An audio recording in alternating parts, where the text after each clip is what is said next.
ಕಡೆಯವರು ಅವ್ರನ್ನ ಸೆರೆ ಹಿಡಿದು ತೊಗೊಂಬರ್ತಾರೆ. ಈಗ ಟೆಮುಜಿನ್ ಇದನ್ನೆಲ್ಲ ನೋಡ್ತಾ ಇದ್ದಾನೆ. ಆಗ ಟಾಯ್ಚು ಜನಾಂಗದಕ್ಕೆ ಸೇರಿದ ಒಬ್ಬ ಮುದುಕ ಟೆಮುಜಿನ್ ಕಡೆ ಬರ್ತಾನೆ. ಟೆಮುಜಿನ್ ನೋಡ್ತಾನೆ, ಅವನ ಮುಖದಲ್ಲಿ ಸಂತೋಷ. ಬರ್ತಾ ಇರೋದು ಯಾರು ಅಂದರೆ ಈ ಶೋರ್ಗುನ್ ಶಿರಾ ಅನ್ನೋ ಟಾಯ್ಚು ಜನಾಂಗದ ಒಬ್ಬ ವ್ಯಕ್ತಿ. ಇವನು ಯಾರು ಅಂದರೆ ಟಾಯ್ಚು ಜನಾಂಗದವ್ರ ಹತ್ರ ಟೆಮುಜಿನ್ ಗುಲಾಮನಾಗಿ ಇದ್ದಾಗ ಅವನು ಅಲ್ಲಿಂದ ತಪ್ಪಿಸ್ಕೊಂಡು ಹೋಗೋದಕ್ಕೆ ಸಹಾಯ ಮಾಡಿದಂತಹ ಒಬ್ಬ ವ್ಯಕ್ತಿ. ಟೆಮುಜಿನ್ಗೆ ಶೋರ್ಗುನ್ ಶಿರಾನ ನೋಡಿ ತುಂಬ ಸಂತೋಷ ಆಗುತ್ತೆ.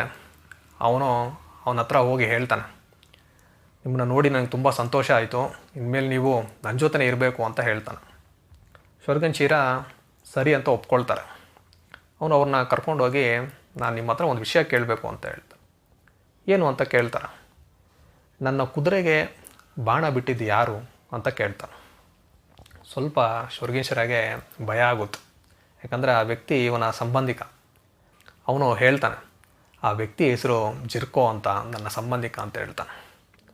ಸರಿ, ಅವನ್ನ ಕರೆಸಿ ಅಂತ ಹೇಳ್ತಾರೆ ಟೆಮುಜಿನ್. ಈಗ ಸೈನಿಕರೆಲ್ಲ ನಿಂತಿದ್ದಾರೆ. ಜಿರ್ಕೋ ಬರ್ತಾನೆ.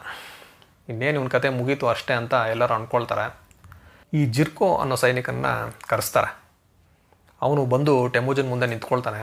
ಅವನಲ್ಲಿ ಯಾವುದೇ ಭಯ ಇರೋದಿಲ್ಲ. ಟೆಮುಜಿನ್ ಅವನ್ನ ನೋಡ್ತಾನೆ. ನೋಡ್ಬಿಟ್ಟು ಹೇಳ್ತಾನೆ, ಜಿರ್ಕೋ ನೀನೇನಾದರೂ ಹೇಳೋದಿದೆಯಾ ಅಂತ.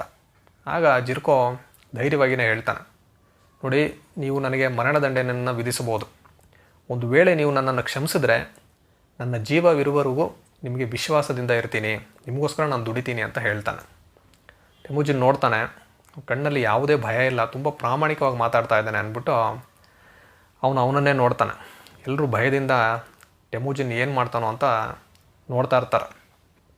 ಟೆಮುಜಿನ್ ಹೇಳ್ತಾನೆ, ಜಿರ್ಕೋ ನೀನು ಇನ್ಮೇಲೆ ನನ್ನ ಜೊತೆ ಇರು, ನಾನು ನಿನ್ನ ದಳಪತಿಯನ್ನಾಗಿ ಮಾಡ್ತಾಯಿದ್ದೀನಿ ಅಂತ ಹೇಳ್ಬಿಟ್ಟು ಇವತ್ತಿಂದ ನಿನಗೆ ಹೊಸ ಹೆಸರು ಜೀಬೆ ಅಂತ ನಿನ್ನ ಹೆಸರು ಇನ್ಮೇಲೆ ಅಂತ ಹೇಳ್ತಾನೆ. ಜೀಬೆ ಅಂದರೆ ಬಾಣ ಅಂತ ಅರ್ಥ. ನೀನು ನನ್ನ ಒಂದು ಬಾಣವಾಗಿ ನನ್ನ ಜೊತೆ ಇರು ಅಂತ ಆ ಜೀಬೆನ ತನ್ನ ಜೊತೆ ಸೇರಿಸ್ಕೊಳ್ತಾನೆ.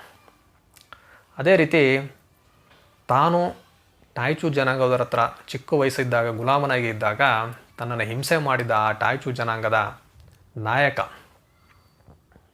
ಅವನ ಹೆಸರು ಕಿರಿಲ್ಟೆಕ್ ಅಂತ, ಅವನು ಮತ್ತು ಅವನ ಇಬ್ಬರ ಮಕ್ಕಳು ಸಹ ಅಲ್ಲಿರ್ತಾರೆ. ಈಗ ಹಳೆಯದನ್ನೆಲ್ಲ ಮರೆತು ಟೆಮುಜಿನ್ ಅವ್ರನ್ನೂ ಸಹ ತನ್ನ ಪಡೆಯೊಂದಿಗೆ ಸೇರಿಸ್ಕೊಳ್ತಾನೆ. ಟೆಮುಜಿನ್ನ ಜೀವನದಲ್ಲಿ ಮುಂದೆ ಏನಾಗುತ್ತೆ ಅನ್ನೋದನ್ನು ನಾವು ಮುಂದಿನ ವಿಡಿಯೋದಲ್ಲಿ ನೋಡೋಣ. ಅಲ್ಲಿವರೆಗೂ ನಮಸ್ಕಾರ.